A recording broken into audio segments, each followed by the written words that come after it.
Well, it was certainly an eventful week last week. We had two big announcements.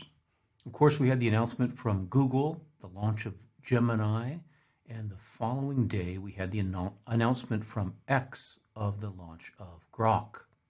Today, let's focus on Gemini, but just a quick look at Grok, which we'll discuss in a later video. As you know, Grok is the irreverent, sassy version of generative AI. Here you can see a prompt, what is 4 plus 5, to which Grok not only replies that it's 9, but goes on to say it's a rather simple calculation even for a human. To which the person then responds, no, my wife says it's 12, and Grok replies, in that case, the answer is most definitely 12. Remember, happy wife, happy life. Well, let's explore Grok, as I say, in another video, but today let's focus on Gemini. Now, Gemini did generate some dissatisfaction in the press when it came out last week. There were people who were dissatisfied with the fact that the video with the blue rubber duck was apparently pre-recorded rather than done live. There were people who were saying that maybe is it true that Google is too late to the party now? And there are people like this person, a certain Melanie Mitchell, as quoted in MIT Technology Review, saying it's clear that Gemini is a very sophisticated AI system, but it's not clear to her that it's actually substantially more capable than GPT-4. Okay, well then, let's talk about why the launch of Gemini matters. And the first thing that we can talk about is parameters, where parameters are, broadly speaking, an index to the capability of the model. ChatGPT built on 1.75 trillion parameters. And we don't know exactly because it's a secret. Google Gemini built on, we think, somewhere between 30 and 65 trillion parameters, or about 5 to 20 times, perhaps, more powerful than the competition. So that's interesting. And then, of course, we know that Gemini was built using these new chips. The TPU version 4 was deployed, which each of those equates to a collection of 4,000 plus chips. And then also the new V5 chips, which equate to 16,000 chips. So a lot of horsepower there. And then, of course, 40 trillion tokens of code-only data, equivalent to about 1 million books, or about 4x what GPT-4 was built on. So this a priori is why we might be interested in taking a look at Gemini and seeing what it can do. And specifically, there are, it seems to me, 4 areas where Gemini deserves a closer look. First is its multimodal architecture. That is to say that it's built from the ground up on video and images and text and so forth, rather than silos and then connecting across. Secondly, which is much mentioned in their press releases and in the paper we're going to take a look at, this MMLU, Massive Multitask Language Understanding. We'll talk about that. Alpha Code2 was launched simultaneously. That's the coding aspect. And then Nano LLM model. These are the 4 things that may be most important in regard to Gemini. First of all, the fact that it is multimodal from the ground up might explain some of the things that we'll see in relation to its surprisingly good capabilities in regard to video and images and so forth. There are all these 5 modes that are part of the ground, the text, code, audio, image, and video. All of them are, as I say, from the ground up. There are 3 sizes of Gemini. There is Ultra, which is what everything is indexed to on their benchmarks, by the way, and we won't have access to that for some time. There's Pro, which apparently will have access to midweek this week, and then Nano, which is able to run on a handheld device like an Android phone, for example, which is one of the things that makes Gemini interesting, by the way. The ability to have a version of it, a less powerful version, on a handheld device. Now, here you can see a paper that was published simultaneous to the announcement, which, as you can see circled, was a 62-page paper. And it is this paper that I would like to summarize for you on this video. So here we are, taking a look at the paper again. And one of the things that I alluded to just now was the fact that in terms of images, it appears that Gemini might be superior to, for example, GPT-4, where out of 6 dimensions, it is outperforming on 5 of them, and GPT-4 is the winner on the science, images related to science. Okay, so that's interesting. Here is a look at benchmarks where you can see that apparently the Ultra version of Gemini outperformed the others on 30 of 32 benchmarks. Pretty interesting. Now here's a look at an image. An image, of course. The question is, do you know the precise location where this image was taken?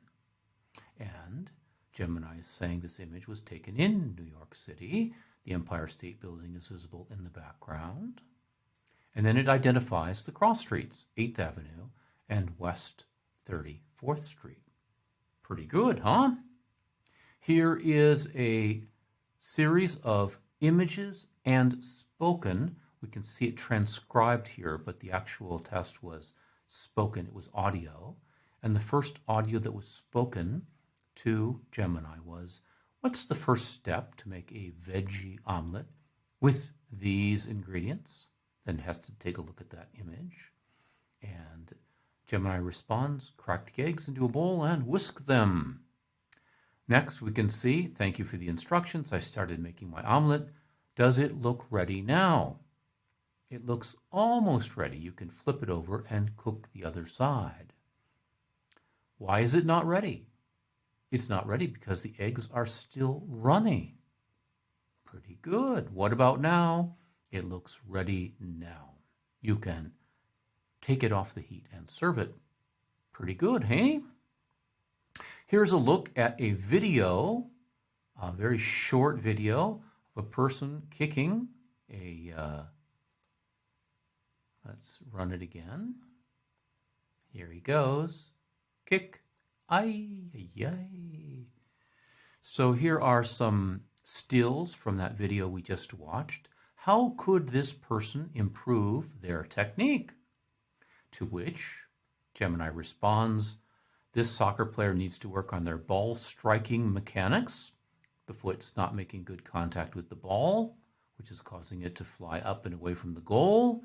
They also need to work on their body positioning, should be leaning into the shot, etc. Very interesting, huh? And he is leaning away. So that's very interesting, huh? Now, let's take a look at those 30 of 32 benchmarks. So we said 30 of 32, 9 of 9 on the image, 6 of 6 on video, 5 of 5 on speech recognition. That's that ground up aspect. And then 10 of 12 on popular text and reasoning benchmarks. Now, it goes on to talk about this MMLU that I talked about at the outset. Here you can see that from Cornell University. It's a test that covers 57 tasks across a whole range of knowledge areas in which the AI is competing against the top best humans. So here you can see a benchmark being crossed where the human expert performance was gauged at 89.8% by the benchmark authors, and Gemini came in at 90.04. First time that AI has ever surpassed the best that humans were able to do. That's pretty interesting. And so that's why in this paper you can see MMLU in first position. And you could see a lot of the online commentary as well, picking up on the fact that obviously Google wants to emphasize MMLU because they're doing very well on that one. So there it is with 90.04 as compared to the others. And there are these other dimensions as well, where typically they're ahead, including human eval, which is one that many people look at. Now, in relation to writing code, which is the next one that we wanted to talk about, you can see here mentioned what Google decided to do is enter competitions. This hosted on Codeforce's platform for contests, and specifically 12 different recent contests where thousands of people participated. And the performance was rather good against these. So you can read further details about that. I'll now proceed to show two examples of Gemini writing code, and then we'll close out the video. So here's an example where Gemini was given a prompt where it has to look at these 4 images, and it's being asked to create code that would generate such as these 4 images, but do it in a different order than appear here. So, of course, it does that. There it is. It generated them in the order that was required to do so. And you can see summarized here. So first of all, the skill of recognition to understand what functions must have generated those particular patterns. Then to infer what code would generate those, following the instructions, putting them in a different order, and abstract reasoning. Okay, and here's the last example for you today. Create a web app called Opossum Search. Here's the 5 instructions, including instead of a Google logo, to grab a picture of a possum from the internet, and then add powered by Google search and so forth in the footer. So immediately it writes the code, as you can see here. And bingo, there it is, possum search, powered by Google search, just exactly as required. So what we know coming up is that on December 13th, we are going to have access to Pro, and I'm sure all of us are going to want to play with that. I hope you found this video helpful. We'll talk to you soon. Bye for now.